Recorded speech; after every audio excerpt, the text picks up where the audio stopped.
Mga idol at kabayan, super good news! Eto na, South Korea at Pilipinas nagkapirmahan na para sa isang magkasanib na kasunduan. Ang Pilipinas at South Korean Group ay pumirma ng mga deal sa paggawa ng barko at iba pang maritime business dito mismo sa Pilipinas. Ang Pilipinas naman at France ay pumirma din ng isang Memorandum of Agreement. Noong Lunes, pinirmahan din ng Marina ang isang Memorandum of Agreement sa French Embassy para matiyak ang kaligtasan at seguridad sa dagat. Ang Department of Energy ng Pilipinas at Japan ay pumirma para sa isang Memorandum of Understanding at ang Australian firm upang pabilisin ang pagtuklas sa bansa ng hydrogen. Isang senador tutol sa pagbili ng submarine ng Armed Forces of the Philippines. Ayon sa kanya, ang submarine ay hindi naman pwedeng magamit para sa humanitarian assistance and disaster response. Pero mga idol at kabayan, paano natin matatawag na merong minimum credible defense ang Armed Forces of the Philippines kung ang bibilhin ng Pilipinas ay puro na lamang para sa humanitarian assistance and disaster response? Alam nyo ba na ang Pilipinas ay mas mayaman pa kaysa bansang Pakistan, pero rank 9 sila pagdating sa global military power at meron silang nasa apataraan ng mga fighter jets, kabilang na dito ang 75 F-16 at 6 na submarine. Alam nyo ba kung anong rank ang Pilipinas? Panoorin ang video. Ito ang mga balitang ating pag-uusapan dito lang sa Good News Philippines. Huwag kalimutang i-like ang video, mag-subscribe, mabilis lang ito, promise!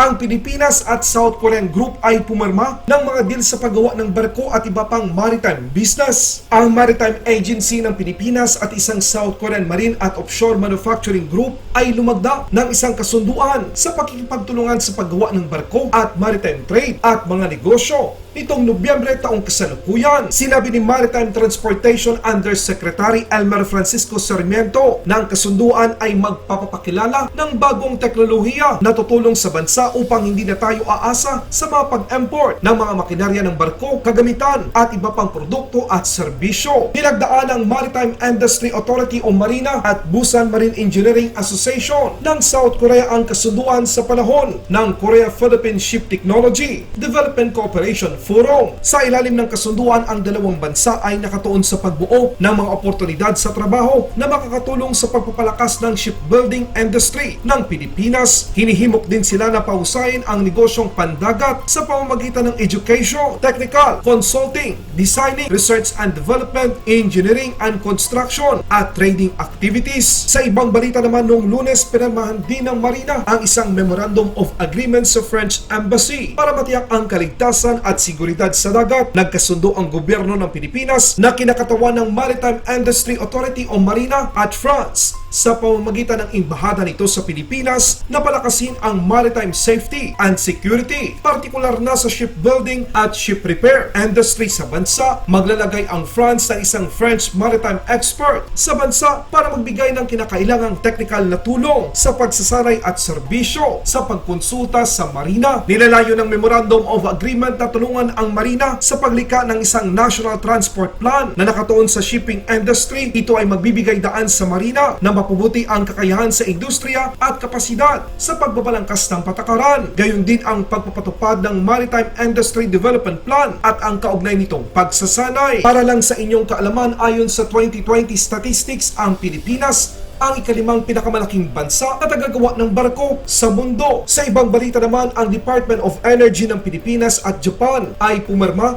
para sa isang Mutual of Understanding kasama ang Australian firm upang pabilisin ang pagtuklas sa bansa ng hydrogen. Sinabi ng Office of the Press Secretary sa Malacanang, ang hydrogen ay pwedeng magamit at i-convert sa ammonia bilang pangunahing sangkap sa produksyon ng industrial fertilizer na ginagamit sa agrikultura. Mga idol at kabayan, bilib ako sa mga politiko ng Pilipinas, congressman o senador man, na isinusulong ang Armed Forces of the Philippines Modernization Program ng bansa dahil ito ay magbibigay ng proteksyon at seguridad sa ating mga Pilipino sa Luzon, Visayas o Mindanao man. Malinaw naman na hindi natin ginagawa ang pagpapalakas para makidigma. Ito ay upang ipakita na meron tayong kakayahan sa pagdepensa. Ngunit hindi maiiwasan na meron talagang mga politiko na imbis sumuporta ay kinikwestiyon kung bakit kailangan nating bumili ng submarine. Isa sa mga tutol sa pagkuha ng submarine ng Armed Forces of the Philippines ay ang isang senador. Isa sa ipinupunto nito dahil hindi naman daw magagawa magagamit ang submarine sa humanitarian assistance and disaster response.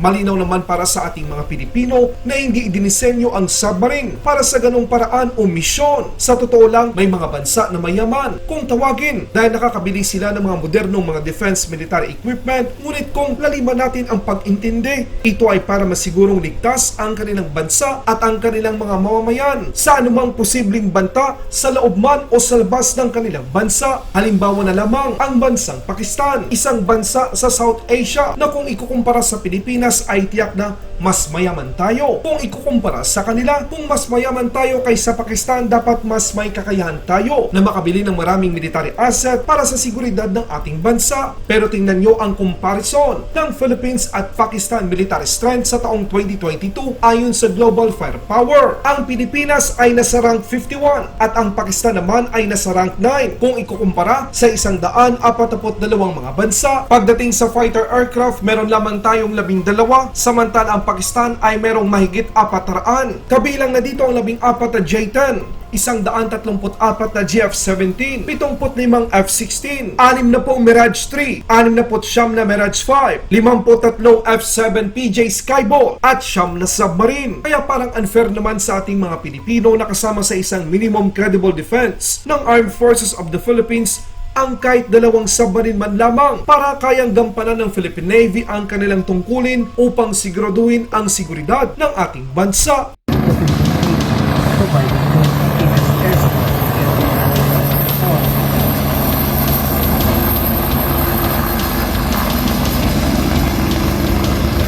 Search radar, search light global positioning system, cargo and reference routes, foldable leader, night vision goggles. It can withstand impact, emergency landing, and deployable live crafts. Its capabilities include maritime air surveillance and downlink capability, limited maritime interdiction operations, amphibious air support operations, support to overall the horizon targeting, aeromedical evacuation, vertical replenishment, humanitarian assistance and disaster response.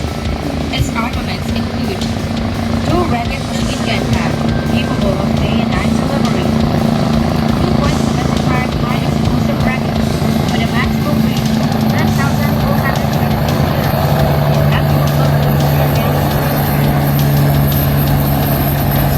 15 meters, and maximum load of 250 rounds.